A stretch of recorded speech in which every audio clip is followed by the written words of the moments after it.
Welcome to African Voices. I'm Madowo in Atlanta, Georgia. This is where Nigerian singer Rotimi and his Tanzanian singer wife Vanessa Mdee are based. These two are not just a power couple, they are a movement. From the bright lights of Hollywood to the beats of Africa, they have each carved out their own paths. But now, as parents, they are on a new journey together, and they brought us along. Your calling is to be a light, but then also you have to tell your testimony. You have to be real. I think we are supposed to be examples of what a kingdom marriage is, in real time. Vanessa Mdee and Rotimi Kinoshas are both stars in their own right.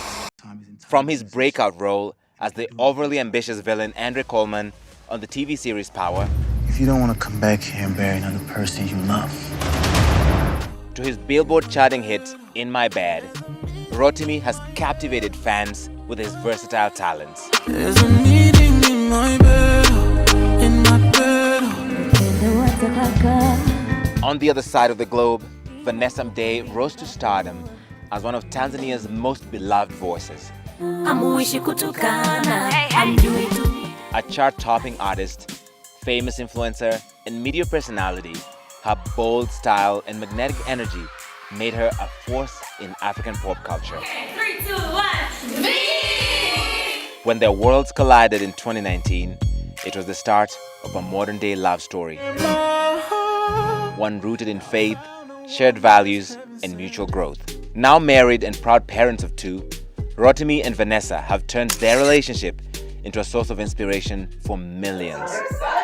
In an exclusive first, their Kinoshas open up side by side. Vanessa, Rotimi, thank you so much for talking to us. thanks for having us. First time you've done a joint interview? Yes. Oh, wow. I know you guys were waiting for me, guys. You didn't have to. You didn't have to. It took 6 years, man, Where have you been, bro? I'm so glad. African time. African timing, it was coming from Nairobi. It took a while. Tell me about the first time you guys met. Wow. You want to say? I never actually heard from your. I know, you always tell I me. always tell the story, so I never That's so funny. This should be interesting. We'll do it this one time for the one time. But Yeah. no, 2019, Ro and I were performing at the Main Stage Essence Festival. It was such an incredible time for us as artists individually because, he was performing on Main Stage, so was I. We were in New Orleans and we were invited to a Spotify event. We ended up being at the party and he kind of gravitated to my side of the room. Yeah, she was sitting on a pool table. Right. The lights were glowing and beaming, and it was just like, yo, who is this? And a friend had introduced us, and I was literally supposed to be there for like 10 minutes. Right. Ended up being a 2-hour, 3-hour conversation, and it was on from there every day, speaking and figuring out when can we see each other, and just learning each other from a distance. She had gone back home to Tanzania at the time, and I went back to Atlanta and just tried to figure out this long distance type of thing. And we made it work, and she came to visit and never left. So how familiar were you with each other's work before that? He had no idea who I was. He was like, who? I just thought she was really beautiful, and then my friend had put me on and said, no, she's like the queen over there, bro. And it was just like, wow. You said before, Vanessa, that when you met him, you knew that Rotimi was your husband. Yes. How did you know that? It's one of those things. It's a je ne sais quoi. You just know. And that's why I said, thank you, Holy Spirit, because in as much as I knew, and of course it wasn't on the very first day I met him, no, but after spending some time together, speaking, communicating, and on that magical day, 2 days after actually physically being around each other, I was like, oh yeah, that's it. But he didn't know. And here we are 6 years later, 2 kids. Me, I'm so cute. Thank you. You so cute. Vanessa and Rotimi say falling in love during the COVID-19 pandemic was a divinely timed moment that transformed their lives both personally and professionally.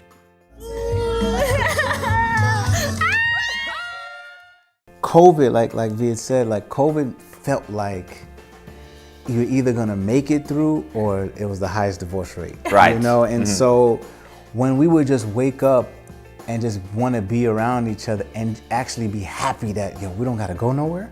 This is great, you know, unfortunately for the rest of the world, but for us it was like we're in our own cocoon. I really thank God because He was creating an environment for us to really dive deep into getting to know each other on a very intimate and physical, spiritual level.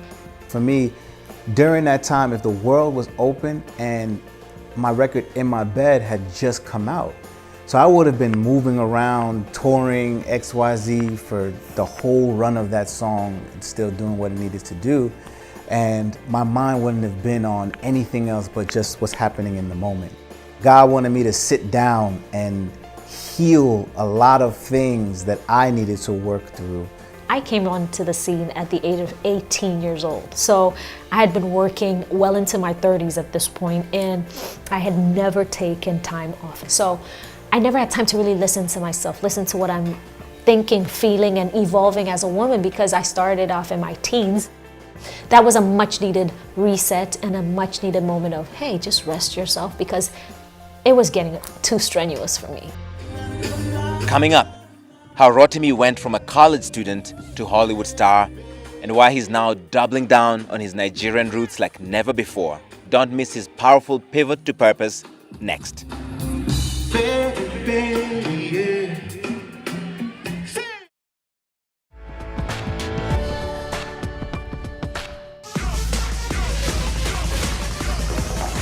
He's an actor, a singer, a storyteller, and above all, a proud Nigerian. Rotimi Kinoshas has mastered the art of switching lanes from Hollywood screens to global music charts while staying true to his roots. Born in the US to Nigerian parents, Rotimi's journey into the spotlight began with acting.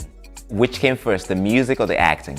Oh, music. Music has been me, you know. I was a broke college kid, you know, just trying to get money, you know. And Is that what happened with the show Boss? yes, that's what happened with Boss. I was a struggling artist who was big in Chicago for music, but had no money. And then my manager at the time was like, listen, man, you're really natural in front of a camera. Why don't you just go try to get a commercial? And I had no resume, so no acting coach or anybody in Chicago wanted to take me. And by the grace of God, the only boutique agency that took me was Great Talent. And her son was a freshman at my college. So that's the only reason why she gave me an opportunity. Rotimi's breakout in Boss alongside Kelsey Grammer led to major roles in Power and more recently, The Shy. But music kept calling. The world is so loud, man, and if you're not careful, you'll lose the essence of who you are if you allow it to. And having conversations with my guys, the mentors who've done it, like a Tyrese, who's been there and said, nah, be great at this so they can wonder what else you do. And when they had the who is this guy moment, it was be prepared with whatever you want them to see, which was the music. Although Rotimi's acting resume continues to expand, with hit movies like Coming to America alongside Eddie Murphy and Wesley Snipes, his music catalog is growing too. What song do you think had the most impact? You've had some big viral hits. I feel like Love Somebody is probably my favorite, not even probably, my favorite song that I've done. Trust me, you haven't lived until you love somebody. If you even just go look at the lyrics, it's a conversation that, and it wasn't meant for this, but it's a conversation that God is having with you to remind you that everything that you want is right there.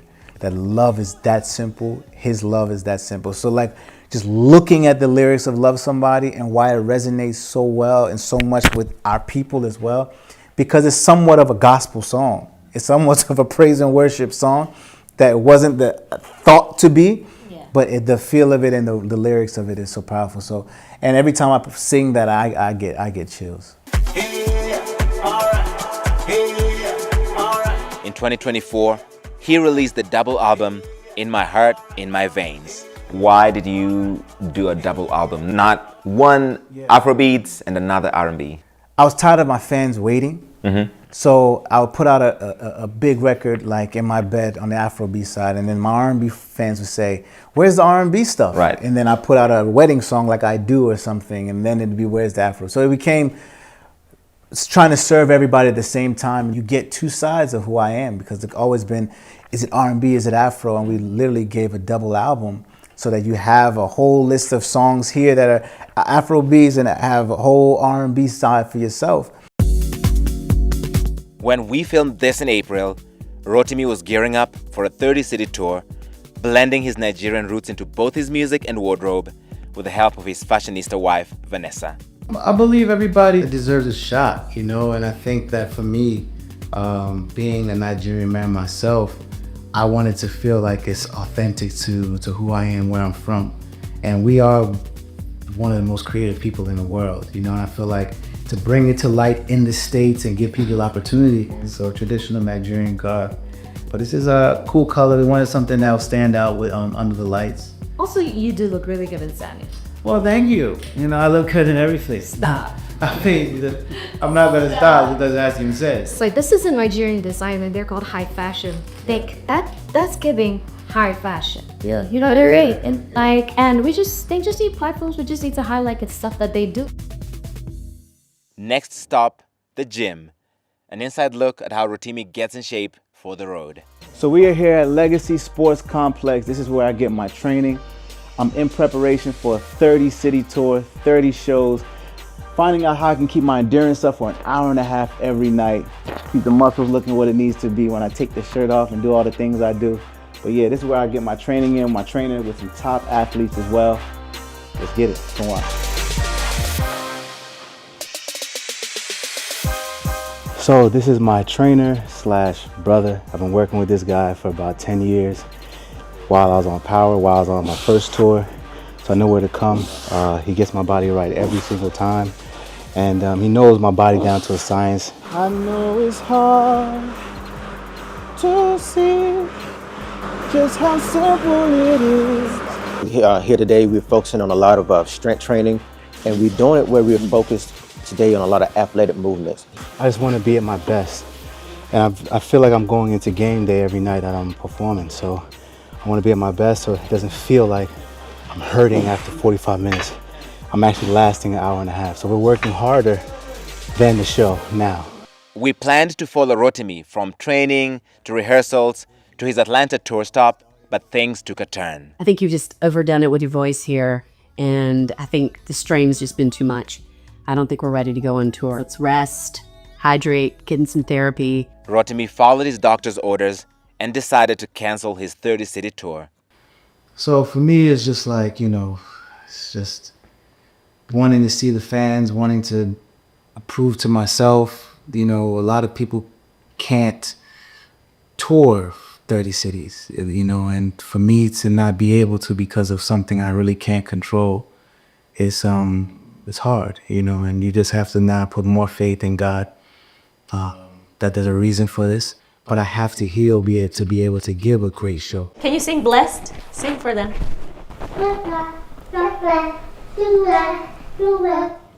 Next, Tanzanian songstress Vanessa Mdee opens up about her journey of sobriety, spirituality, and stepping fully into her purpose as a mother and wife. Good job.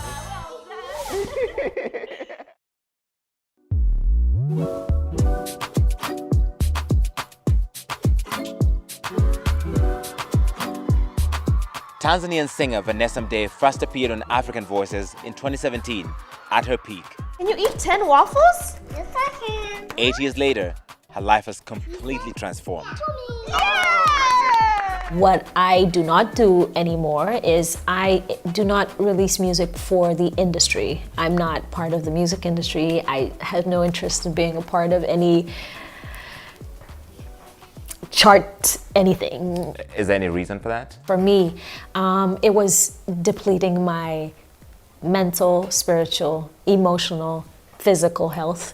In many ways, I turned to many different vices that were not good for me as a person, that were depleting my being. And it got to a point where the music industry became extremely toxic for me, I'm not saying it's everybody's story, it's my story. I love that I had a moment in music that has shaped and paved the way for many young girls. I'm super proud of the work I've done, and I love my fans who still rock with me to date. You know what I mean? So I'm so grateful for the experience. I'm so grateful for the exposure. I'm so grateful for the opportunity. But this very platform that God used and gave me through music is going to be used for His glory now. There's an obvious evolution of your faith, Absolutely. which Yeah. is very public for all to see. I've come from a Christian background. My mother's a pastor. She runs a church back home in Arusha. And, you know, she's always tried to instill that faith in me. And since a young age, it's always been calling me. Even as a performer, I would always pray, always pray. Trust me, it didn't look like what it looks like now. I'd be praying and I had drink and I was like, not at all about that. But what I'm saying is that God has brought us a long way. And through that, my testimony is that I could see the hand of God in my life throughout my journey. And as I sit here with Ro, it's only God. Trust me, there is nothing else. We would not be here together if it wasn't God. So yes, our faith is louder because it is God who has brought us here. You say that your faith is louder. Is it possible to be so open about your faith and remain in the entertainment industry? I think it is exactly why we are in the entertainment industry. Today, Vanessa uses her platforms to inspire and promote Christian and family-oriented content. So, as y'all know, if you follow me on social media, I make content. Here's a fun fact. I started blogging and vlogging before it was a thing, circa 2008. Go and ask your friends, okay? V, you do content now, which kind of takes up some of the muscle you built as a TV host, radio host, yes. into what you do now? Yes. Do you feel like the skills transfer? Oh, absolutely. Little I know I was preparing for this time. This moment. You know, I thank God that I do have the ability to see and capture moments and really like, hey, this is gonna make for a great piece of short form content. How many eggs we got? Careful. Beyond content creation, Vanessa is fully invested as a stay-at-home mom. It's so funny, I did an interview several years ago, and the question was, do you ever see yourself being a mom? And you know what I answered? No. This is how you know, like, God laughs when you're making plans, one. And Okay. number two, you speak everything into existence. When you speak it with good intention, positive faith and intention.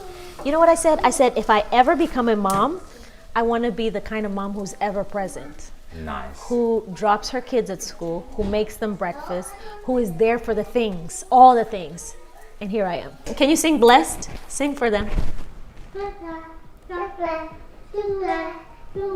A lot of mothers don't have the opportunity to spend all day, every day with their children, to instill all the things that they want to see in their children. And family is so important, and it's just a big attack on family in the culture and in the spirit world. So we're just very mindful of all the things that we can do. So, Vanessa, these are third culture kids. Tanzanian, Nigerian, African American, raised in the US. So how are you making sure they have all those different cultural elements? So I thank God for grandma and grandpa who make sure that they have all the egusi and jollof and all the vibes. Nice. Which is also just giving them a strong traditional foundation. So like their grandfather named them in terms of their middle name. So Right. 7 is Ade Olua and Imani is Eni Olua. And they get called Ade and Eni when they go home. which Strong is- Yoruba vibes. Yes, strong Yoruba vibes. And then on this side, we're teaching them Swahili. Then we're going to move on to French, you know, God willing.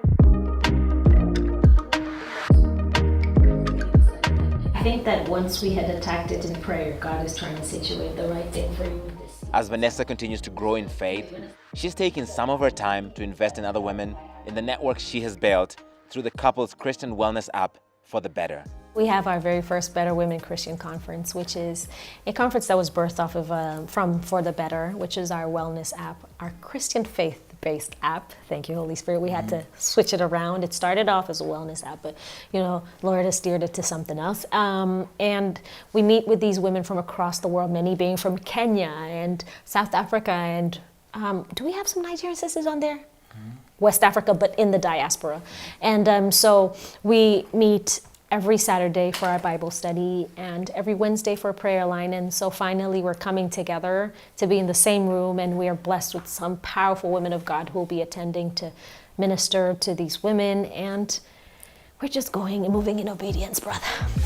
Next, Rotimi and Vanessa reveal if ministry is in their near future.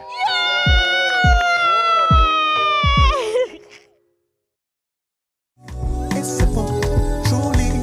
So keep going until you love somebody. From love-centered music to wellness apps to Bible studies, Rotimi and Vanessa Mdee are on a mission, one that reflects a deeper calling. You're both kids of preachers, so is this the first step towards starting a church of your own? Wow. You just hit us. Pow, I mean, can we breathe, bro? Jeez. Okay. we can see the foundations of a church here. Yeah. Oh, wow. That's cool. First of all, yes, that's great that you see that in us. You Yes. know, we think we give God all the glory, but I don't know. We haven't heard of that yet. You have a Bible study. This is my women's form of, conference. Yeah, I this guess is our form of that's our ministry. You form. call Yes. this a kingdom marriage. Yes. You are an example to people, so it feels like you got all the foundations there. If God, If it's supposed to, you know, Yeah. like it would be foolish of us to say no. yeah. But it'll speak too early to say yes. So I think Yeah. if it's meant to be, then it will be. Yes, you know? absolutely. And if that's what we're told to do, then we'll do it. Yeah. Okay, for both of you, what's in your future? Okay. I looked back at how I answered this in the last interview we did. That was So we will compare them side by side. world domination is my ultimate goal. Definitely. I'm not gonna stop until I get there. So as you can see, God laughs while we're making plans. Honestly, I just know that whatever we're doing, it's gonna be for His glory. I just want every time I step out or do something for it to be meaningful, purposeful, and effective. Go. Okay. What numbers? 3, 4, and 2 Okay. What does that equal? equal 3, 4, 9. 9! 9! 3, 4, 2. Yeah. How does he know that? All right. I still Let's do can't another. believe Good job, genius. I used to say I want this in 5 years. I used to profess it, and then I realized, who am I? You know, I think whatever it's supposed to be, I just want to be happy and full of joy. I'm so proud of you, man. Wow. I'm so proud of you. I'm so proud of you. I'm so proud of you. And that's our show, and our thank you to Vanessa Mdee and Rotimi for giving us that inside look into their family life. We've added Vanessa and Rotimi's music to our official Apple Music playlist. Search for it using the hashtag CNNAVC. And as always, all our shows are on our website, cnn.com/African Voices. I'm Madowo in Atlanta, and I'll see you next time.